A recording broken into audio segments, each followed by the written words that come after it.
to specifically evaluate car seat safety in rear impact collisions, where women are up to 3 times more likely than men to experience a neck injury.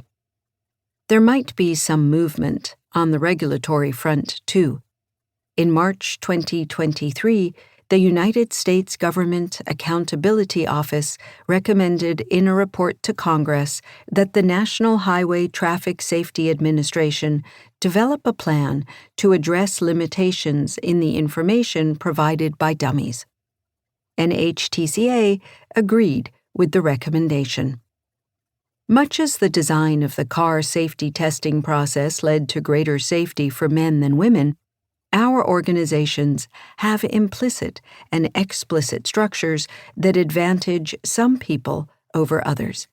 And much like Astrid Linder, you can make changes in how you deal with such unfairness. We wrote this book to show you how. To cut to the chase, build fairness into everything you do. You make work fair when you improve how you are doing the things you are already doing. Your daily job, your core business.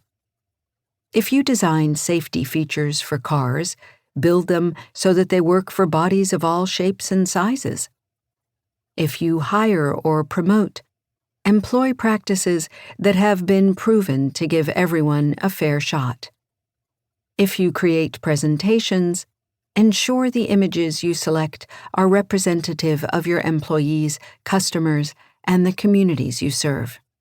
And if you chair a meeting, run it so that you can benefit from everyone's wisdom. We know that in today's fast-paced workplaces, most of us are being asked to do more with less, and it can sometimes feel like there aren't enough hours in the day. So we are not going to pile another one-off training, add-on program, or networking reception onto your plate. We are not going to ask you to do additional diversity, equity, and inclusion (DEI) work. Instead, we are proposing a paradigm shift. When you make your work fair, it becomes part of what you already do. You are simply doing things better and smarter. For us, making work fair means designing workplaces where everyone can thrive and perform at their best. This means giving all people, regardless of gender, race, ethnicity, sexual orientation, or any other aspect of their identity or background, access to a playing field where some people are not unfairly advantaged in a way they didn't earn. One where everyone receives support to succeed to their fullest potential through equal access to benefits and opportunities, and one where barriers, visible or invisible, do not stand in the way of some people but not others. As researchers and behavioral designers, our passion is using evidence to understand what works and what doesn't to dismantle such barriers. Thankfully, our understanding of their nature and impacts has grown tremendously. As a result, our preferred approach is to design fair processes and structures that put everyone on an equal footing when decisions are made, such as when we anonymize resumes and application materials so that people's gender is not a factor in hiring, or when we standardize performance appraisal processes to prevent bias from creeping in.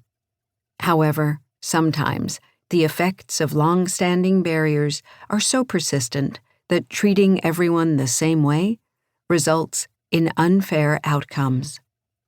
And it starts early. Whether or not children happen to grow up in a high or low opportunity neighborhood in the U.S. is crucial for how well they fare as adults. Similarly, whether or not they have the good fortune of being inspired by role models who look like they do has nothing to do with merit, but instead with who is featured in films, books, and social and other media, and in what roles. Women don't have to be damsels in distress awaiting rescue by a male hero, and men can be nurses and teachers who take great care of their patients and students. Seeing is believing. Women in India were more likely to run for public office when they saw other women in politics.